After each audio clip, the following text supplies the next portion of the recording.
Halo, Assalamualaikum warahmatullahi wabarakatuh. How are you, students? And I hope you can follow my class and listen carefully. We will discuss about the thought in this time, and I hope all of you students, get new something or new knowledge here.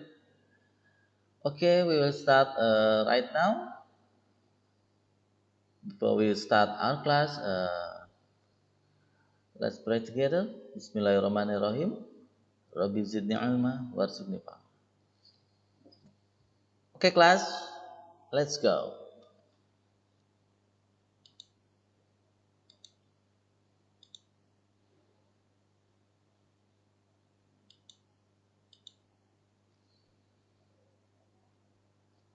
Oke, kelas, kita akan belajar tentang torsi atau torka atau momen gaya.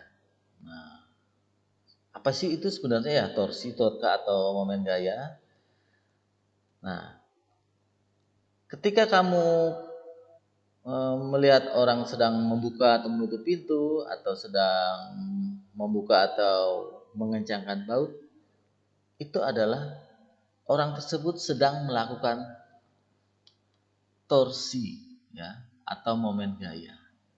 Nah, di sini kita lihat ya arah gerakan dari torsi ini ke atas atau ke bawah.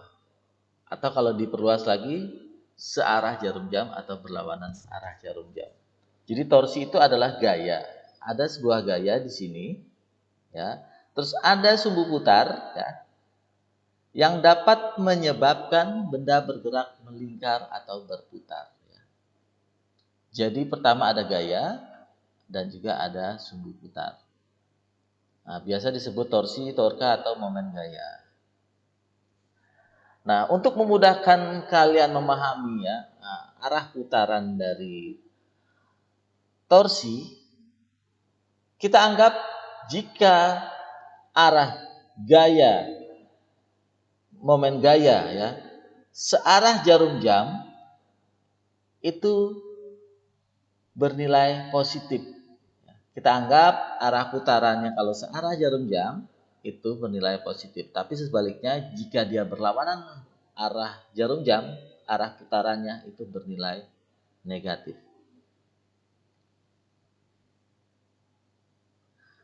Setiap gaya yang arahnya tidak berpusat pada sumbu putar benda ya, atau titik massa benda dapat dikatakan memberikan torsi pada benda tersebut. Contoh misalnya dikasih gaya pada sumbu rotasi, ini tidak akan menyebabkan benda berputar. Jadi misalnya dikasih gaya ke bawah atau ke atas di pusat sumbunya, tidak akan menyebabkan benda berputar. Di sini ada gaya dan di sini adalah jarak dari gayanya ke sumbu putar. Biasa disebut L, R atau D ya. Nah, contoh menarik, apa kesalahan yang dilakukan oleh anak ini?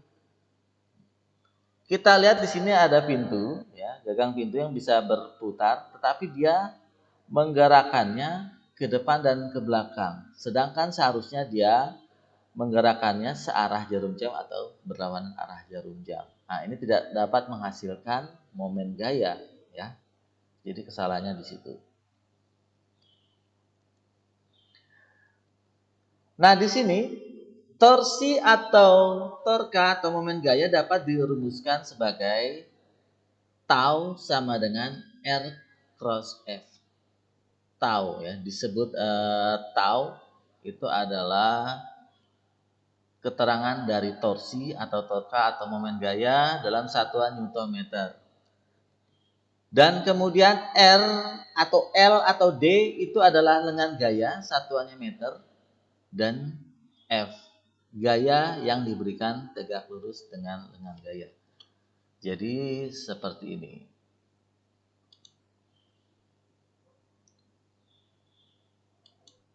misalnya ada sebuah benda, kemudian pusat rotasinya di sini. Nah, ini pusat rotasinya.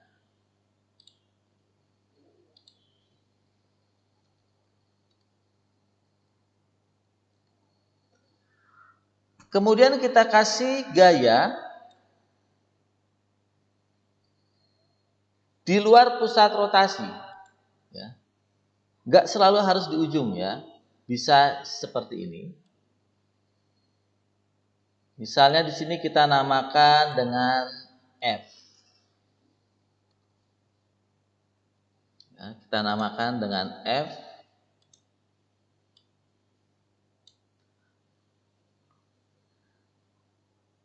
Jarak antara F dengan pusat rotasi itu adalah R. Kita pakai R aja. Nah, ini disebut dengan R. Nah, di sini ada torsi ya, yaitu adalah F R di cross F ya. Ini adalah vektor ya kan, nanti akan menghasilkan arah. Nah, kira-kira kemana arah gerak dari benda ini? Searah jarum jam atau berlawanan arah jarum jam? Benar, searah jarum jam. Jadi kalau misalnya kita tarik ya, benda ini ke bawah, dia nanti akan berputar searah jarum jam. Tadi kita bilang bahwa arah jarum jam itu adalah positif. Apakah di benda tersebut hanya ada satu gaya? Tidak ya, jadi tergantung dari ada berapa banyak gaya tersebut. Misalnya di sini ada gaya yang lain. Ini misalnya disebut dengan F.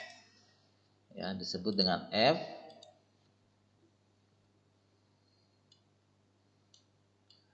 Jarak antara F dengan pusat rotasi ini disebut dengan R. Ya, misalnya ini R1, ini R2. Ya.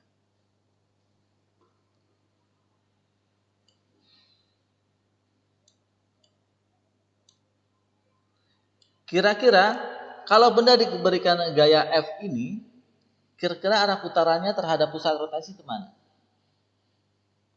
Benar ya, berlawanan arah jarum jam. Jadi dia mutarnya ke sana. Terhadap pusat rotasi, arah putarannya ke sana. Nah, tadi kita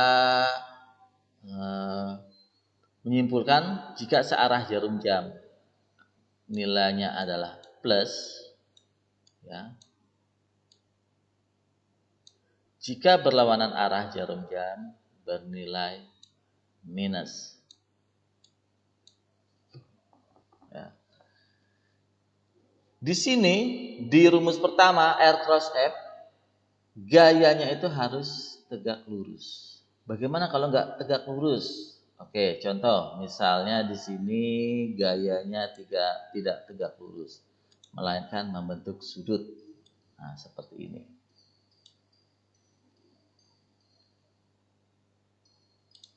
Ini misalnya theta.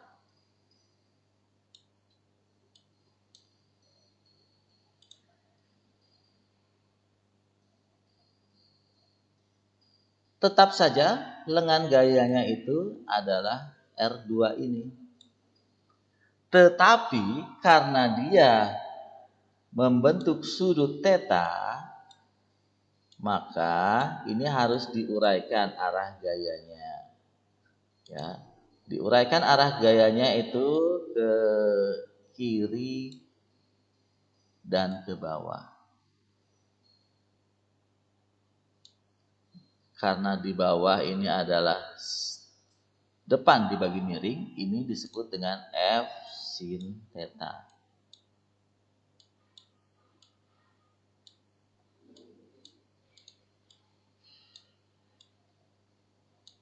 Nah, mengapa yang F cos theta ini tidak dimasukkan dalam perhitungan?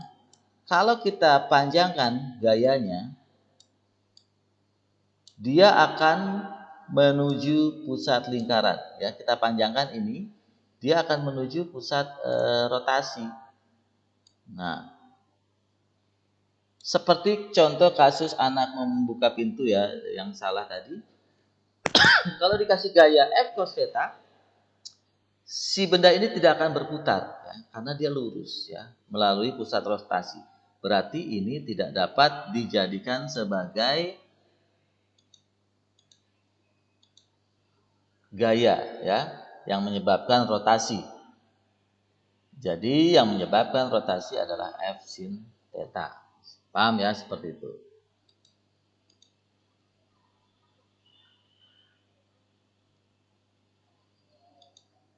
Nah, besar momen gaya itu tergantung kepada besar gaya dan juga lengan gaya ya. Semakin besar gaya, semakin besar torsinya. Semakin besar jaraknya, jarak ke pusat rotasi, semakin besar pula torsinya. Ya. Nah, di sini disebut kalau misalnya ada gaya digerakkan ke bawah, dia akan clockwise atau berputar searah jarum jam. Ya. Oke, kita ambil contoh berikut.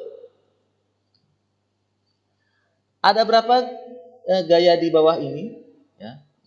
Kita baca soalnya dulu. Sebuah batang memiliki panjang 8 meter. Jadi dari A ke B panjangnya 8 meter. Ya, kita ambil misalnya kita namain dulu ini titik A, terus ini titik B,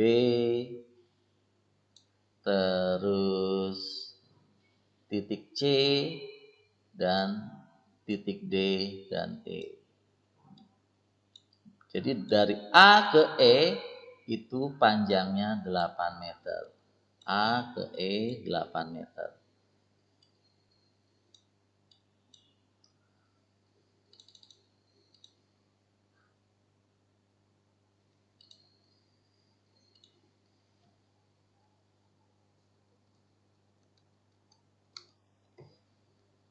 Pada batang bekerja 3 gaya.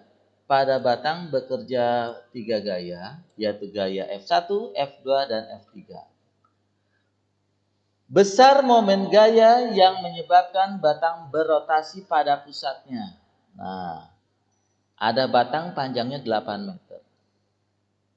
Pusatnya maksudnya di tengah-tengah batang. Ya, kita spot dulu. Nah, di sini adalah pusat rotasinya. Jadi pusat rotasinya itu di titik C. Ya, di titik C ini adalah pusat rotasinya.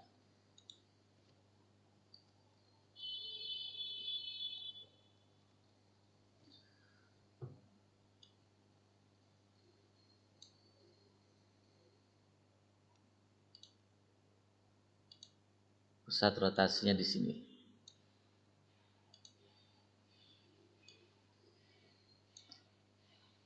Berapa besar momen gayanya pada pusat rotasi? Oke, berarti kita yang ditanya adalah torsi pada titik C. Nah, di sini ada berapa gaya? Ada 3 gaya, F1, F2, dan F3. Berarti ada F1, ada F2, dan ada F3.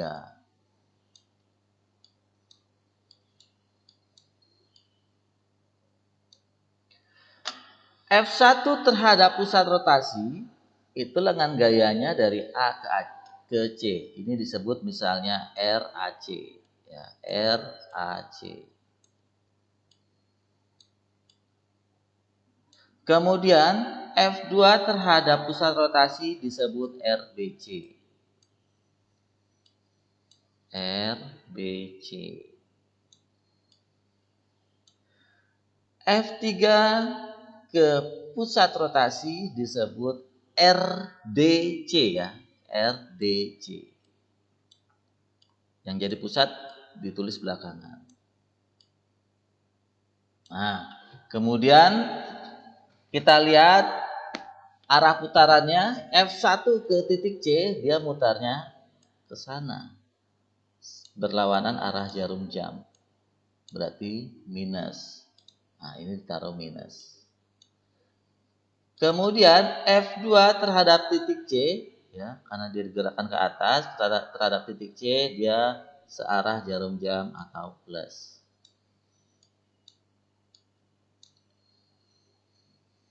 Dan terakhir F3 terhadap titik C, dia mutarnya kemana? Ya, dia berputar searah jarum jam. Jadi yang berputar searah jarum jam ada dua, yaitu F2 dan F3. Yang berlawanan arah jarum jam ada satu, yaitu F1. Ya, paham ya? Di sini berarti F3-nya dia bernilai plus. Oke, kita hitung bareng-bareng. F1 bernilai 10, ya, minus 10. Jarak A ke C, A ke C itu adalah, kan panjang AE 8 meter, berarti ini 2 meter, 2 meter, ini juga sama nilainya, berarti A ke C adalah AB tambah BC, berarti 2 meter tambah 2 meter, jadi 4, berarti minus 10 kali 4, ditambah F2-nya adalah 10, jarak antara B ke C itu adalah 2, ditambah F3-nya 15, jarak dari B ke C adalah 2. Berarti minus 40 ditambah 20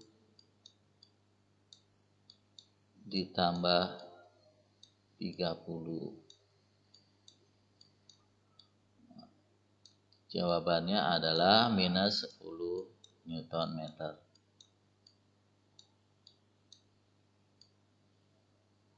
Kadang-kadang kalau soal pilihan ganda, kadang-kadang minusnya nggak dicantumkan, tetapi ditulis di keterangannya. Jadi jawabannya 10 Newton meter dalam kurung ACW anti clockwise atau berlawanan arah jarum jam, ya. Seperti ini.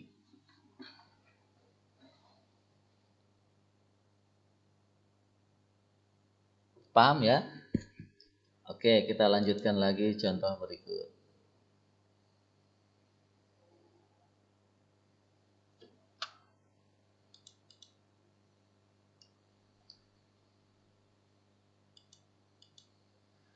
Pada batang AB panjangnya 100 cm.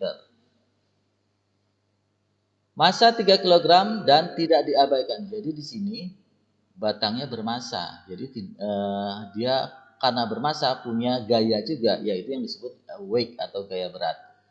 Pada batang bekerja gaya 20 Newton dan 10 Newton seperti gambar.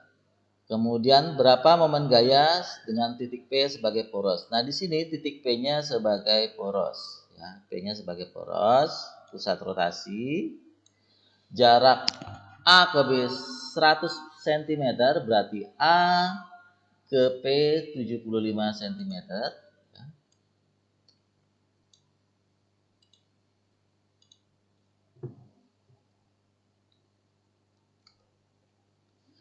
Kemudian titik tengahnya di mana? Titik tengahnya itu adalah setengahnya dari 100 cm, berarti 50 cm, ya. Kalau di sini misalnya di tengah-tengah sini adalah 50 cm.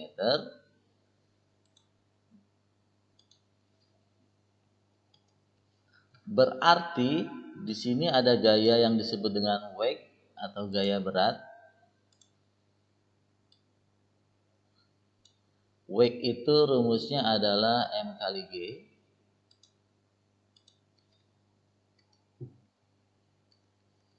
Atau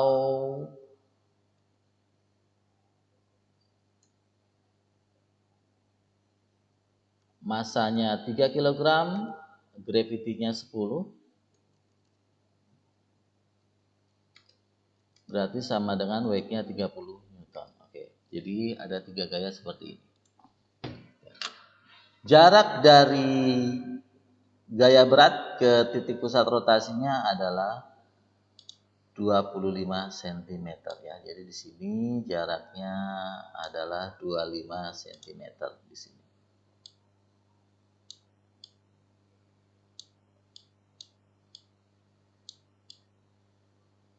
Sama seperti tadi, torsi di titik P jadi adalah 20. Kita misalkan A, B di sini adalah titik C. Jadi jarak dari R lengan gaya dari titik A ke titik P, RAP. Kemudian wake-nya 30 Newton. Lengan gayanya jarak dari C ke P, RCP.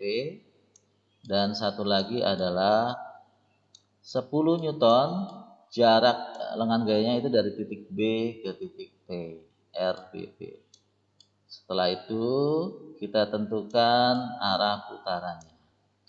20 ke P searah jarum jam plus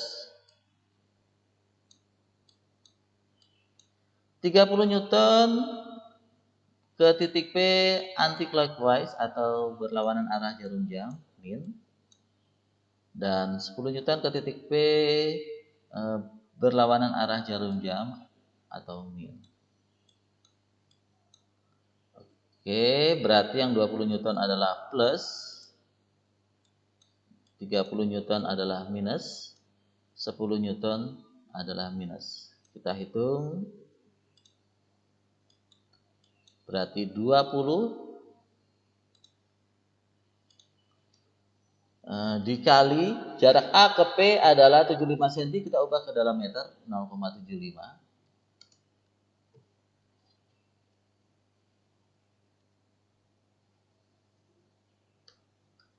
Dikurang 30 jarak lengan gaya dari C ke P 25 cm atau 0,25.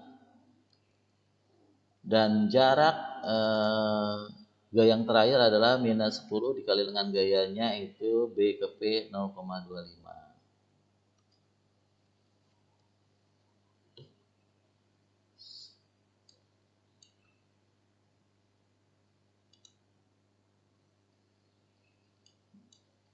Dua lima dikali 0,75 adalah 15. Dikurang minus 30 dikali 0,25 adalah min 7,5.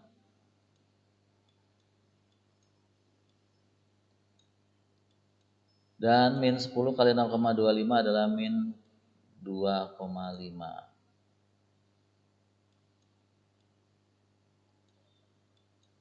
Sehingga 15 dikurangi 7,5 dikurangi 2,5 itu adalah 5 Newton meter.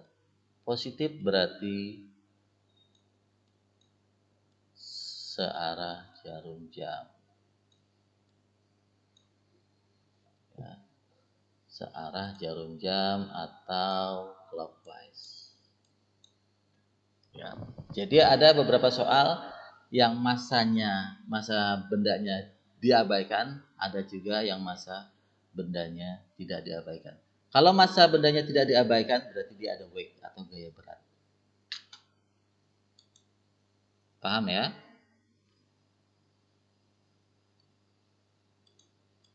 Next, bagaimana kalau dia membentuk sudut? Nah, di sini ada dua gaya F1 dan F2. F1 membentuk sudut 60 derajat, F2 membentuk sudut 60 derajat. Panjang batang dari A ke C adalah 4 meter. Dengan poros titik A, ini porosnya, pusat rotasinya.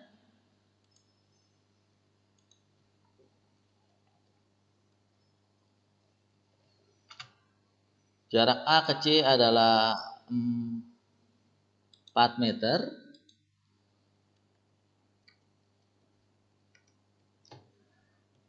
Kemudian jarak B ke A adalah 2 meter. Ya, karena B berada pada tengah batang AC. Demikian. Nah, kita hitung berapakah gaya pada soal ini. Tentukan besar momen gaya yang terjadi pada batang AC. Dalam kasus ini massa batang diminta untuk diabaikan. Jadi batangnya ini tidak bermassa, berarti tidak ada gaya beratnya. Nah, di sini porosnya adalah di titik A, berarti di sini adalah torsi KA, ya. Torsi dengan pusat rotasi di titik A. Oke, kalau ada soal seperti ini kita harus menggambar gayanya. Ya, kita menggambar gayanya tegak lurus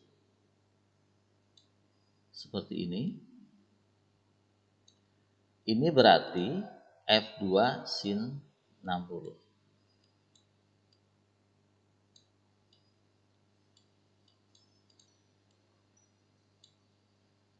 Nah, F2 sin 60.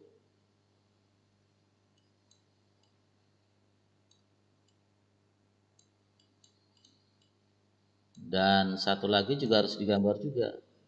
Ya, kalau ada gaya membentuk sudut, kita harus menggambarkannya. Ini F1 sin 60.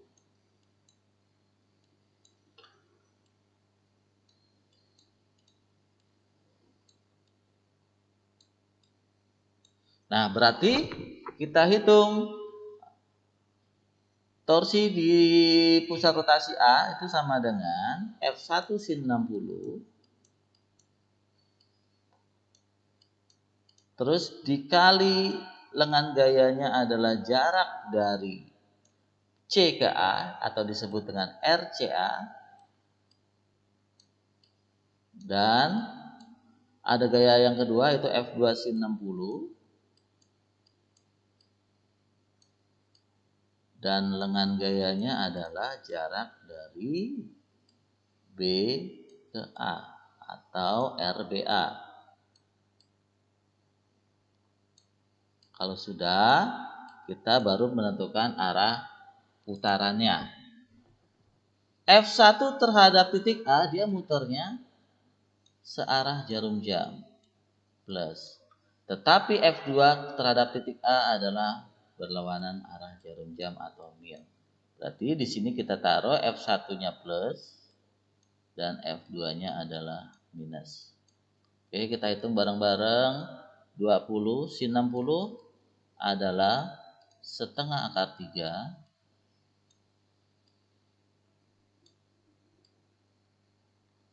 Jarak dari C ke A adalah 4 meter. Dikurangi F2-nya adalah 12.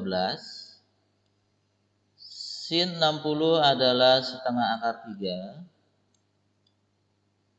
Jarak dari B ke A adalah 2 meter. Kita sederhanakan dulu saja. Ya, bilangannya dulu dikalikan. 20 kali setengah 10. 10 kali 4 adalah 40 akar 3. Minus, nah setengah sama 2 kan saling menghilangkan. 1 ya, bernilai 1 berarti 12 akar 3. Nah, kalau akarnya sama, berarti angkanya saja yang dikurangkan. 40 kurang 12 adalah 28. Akarnya tulis lagi, akar 3 Newton meter. Atau kalau misalnya juga ditanyakan arahnya, dia adalah clockwise atau searah jarum jam. Oke, paham ya? Sampai di sini ada pertanyaan? Oke, tugas kalian adalah mengerjakan soal berikut.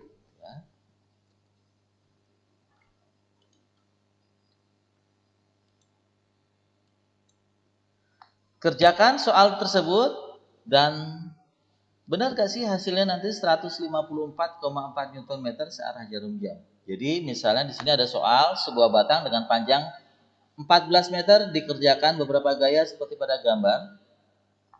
Carilah besar torka dan arah putaran dari batang jika ditinjau pada titik tengah batang. Berarti di sini pusat rotasinya adalah ini. Ya, kita kasih nama ya. Ini misalnya titik A untuk memudahkan, titik B, titik C, titik D, dan titik E. Pusat rotasinya adalah di titik D. Nah, tugas kalian menghitung berapa besar torsi di pusat rotasi atau dengan kata lain torsi di titik D.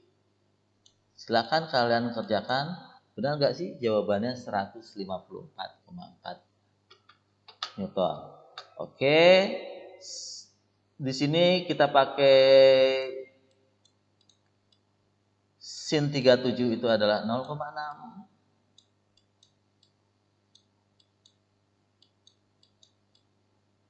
Dan sin 53 adalah 0,8. Silakan kerjakan sesuai dengan apa yang Sir jelaskan tadi. Saya harap kalian mengerti dan bisa mengerjakan soal. Terima kasih atas perhatiannya. Thank you for your attention, students. And we see you tomorrow with another chapter and another topic. Oke? Apabila ada kesalahan dan kekurangan mohon dimaafkan. Akhirul kalam. Assalamualaikum warahmatullahi wabarakatuh. Saya tetap semangat belajar fisikanya. Oke? Nah.